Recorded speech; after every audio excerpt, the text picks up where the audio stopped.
Attention, all true believers. Marvel Comics is on the air.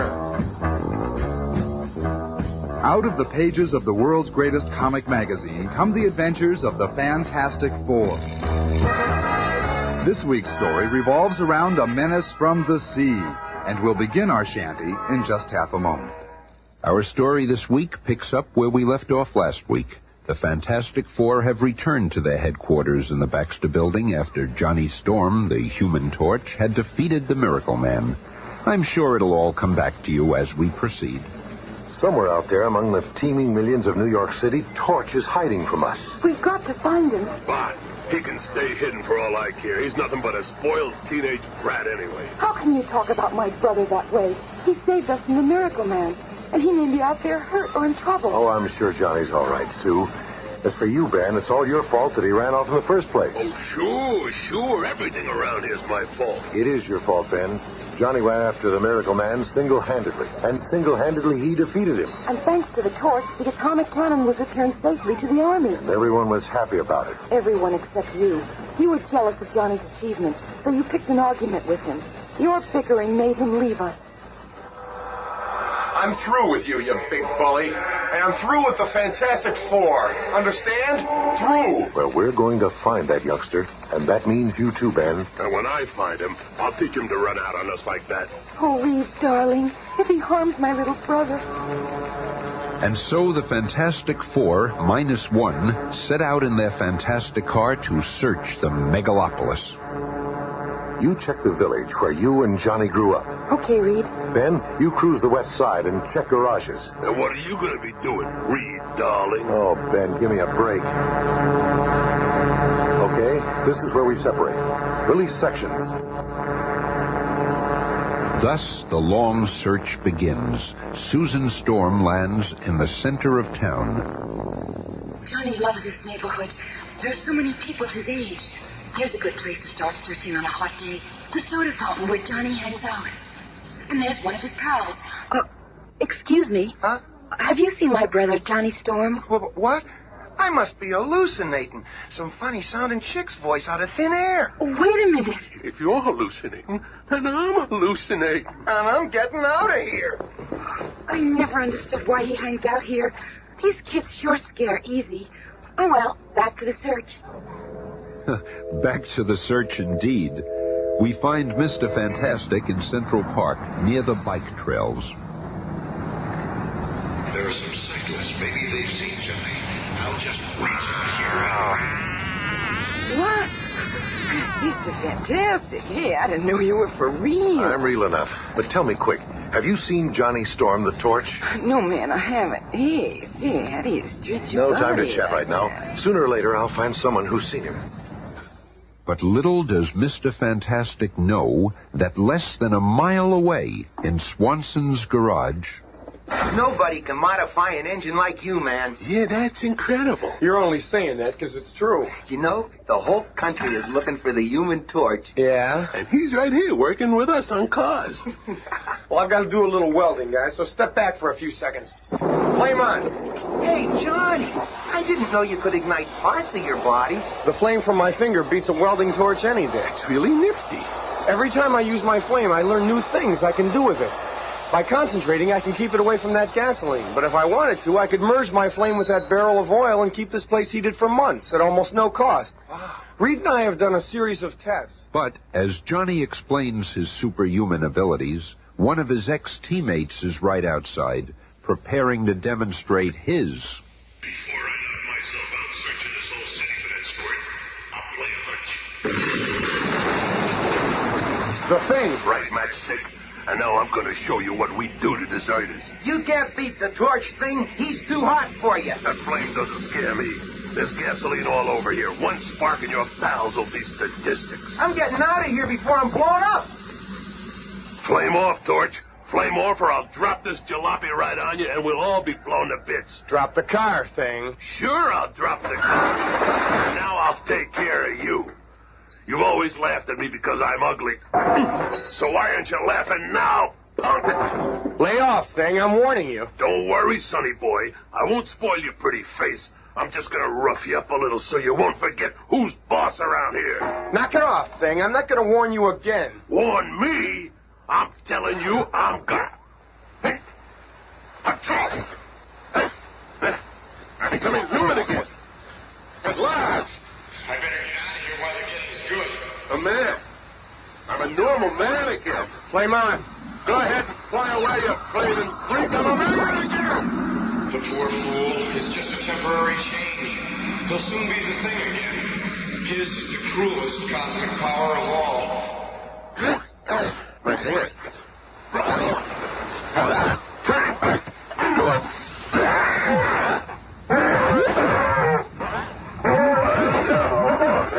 And even as Ben Grimm reverts to his cosmically altered form, Johnny Storm reaches his chosen place of seclusion in the Bowery. No one will find me down here. I'll just lose myself among all these human derelicts. I better get off the streets. That flop house over there looks as good as any. 2 bits a night, buddy. In advance. Well, Johnny wanted the anonymity of the Bowery, and for his 2 bits, he shared a room with 15 other men, all similarly inclined. Well, it ain't the Waldorf, but I'll be safe here while I plan my next move. Hey, pal. Could I see that comic book over there? Sure, Mac. Here you go. Submariner. I remember someone talking about him. He was the world's most unusual character. He lived underwater and was as strong as 10 men. I wonder what happened to him.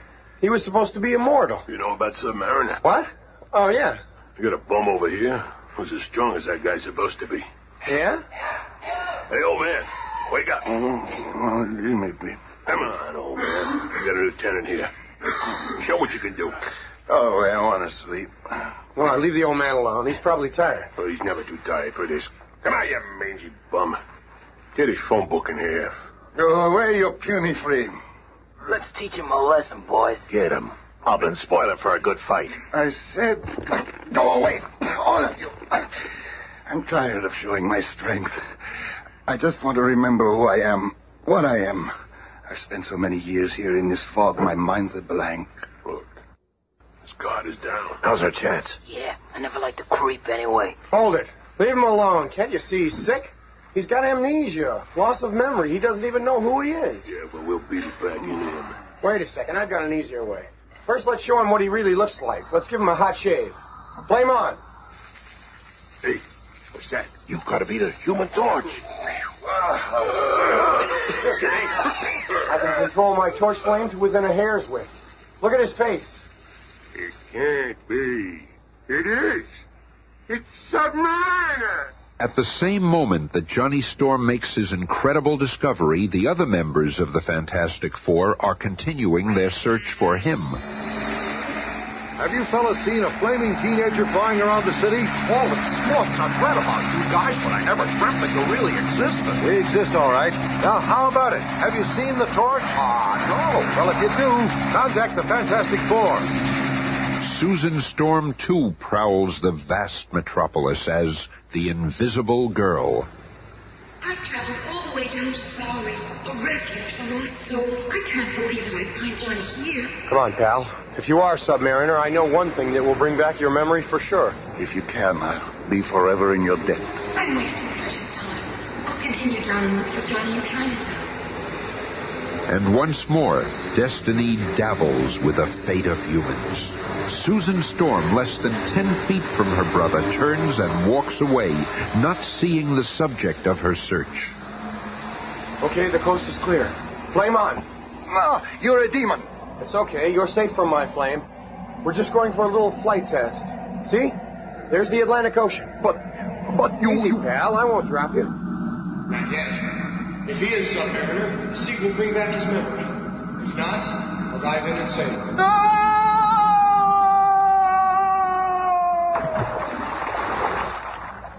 Once submerged in the mighty Atlantic, a startling change comes over the derelict. In one sweeping motion, he removes his outer garments and stands revealed as the legendary ruler of the sea, the invincible Prince Namor, the Submariner. I remember who I am now. I must return to my family, my friends, to my undersea kingdom. Once again traveling in his native element like a rocketing torpedo, Prince Namor soon reaches his almost forgotten land, only to find... Destroyed. It's all been destroyed. Oh, what's that glow in the water there? It must be radioactivity. Now I know what happened to my world. The selfish humans poisoned our water with their atomic tests.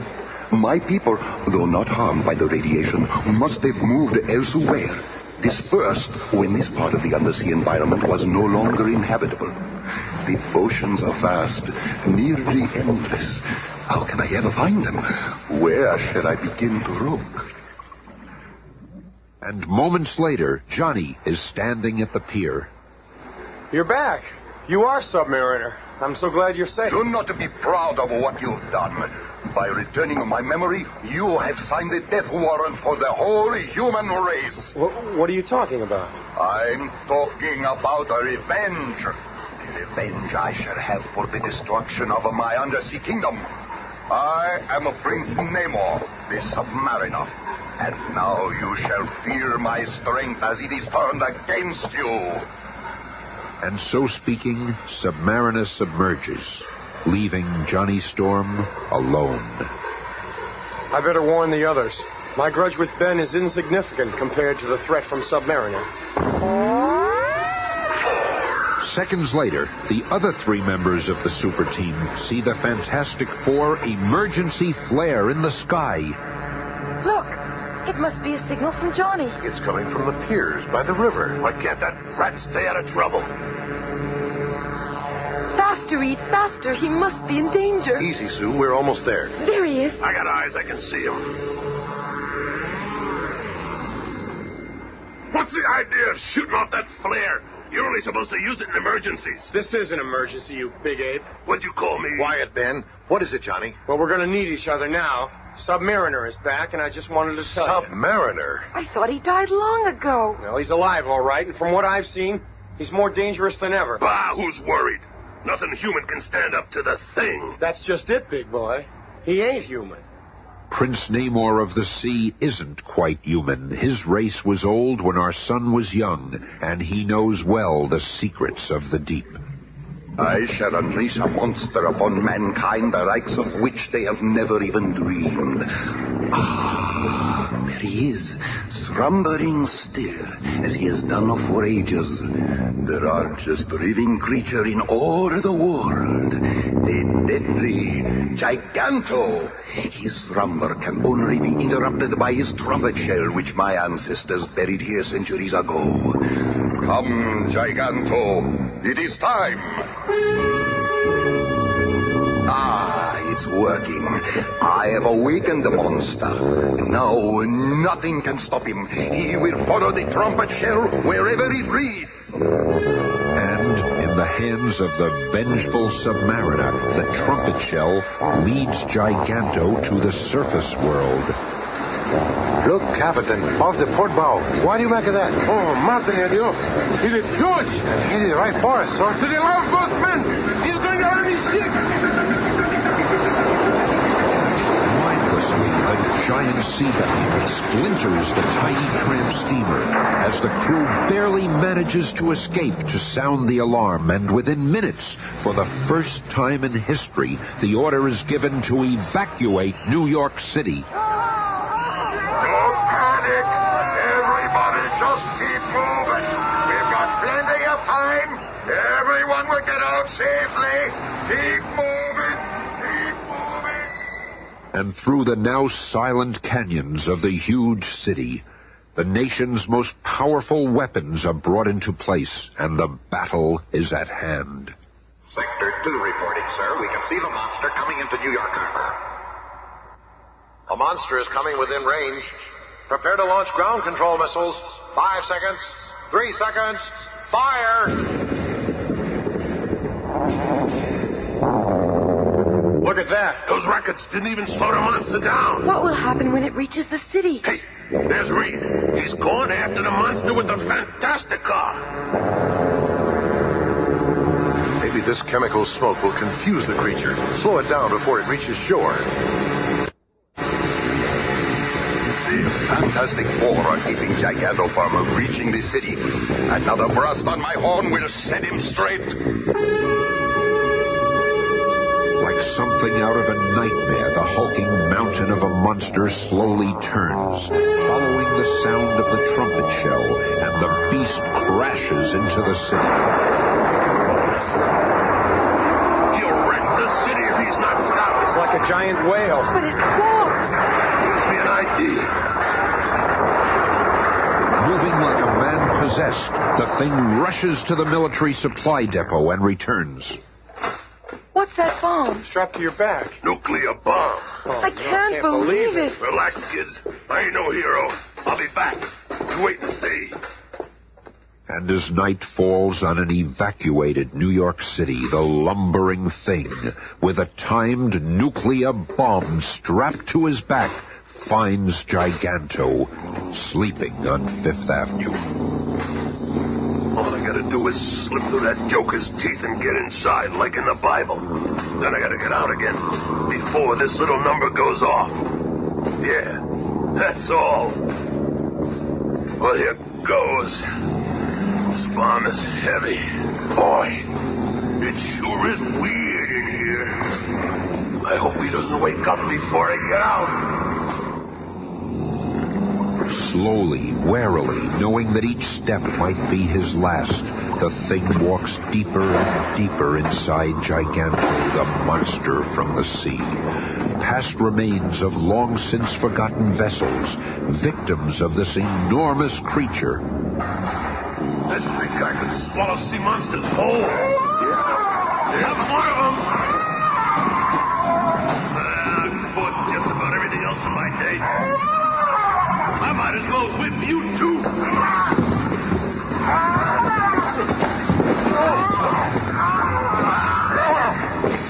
That takes care of that. And this is as good a place as any to put this nuclear firecracker. There. Now I gotta get out of here. This mouth is shut. I'm a goner. Oh, I can see the street. Look at me.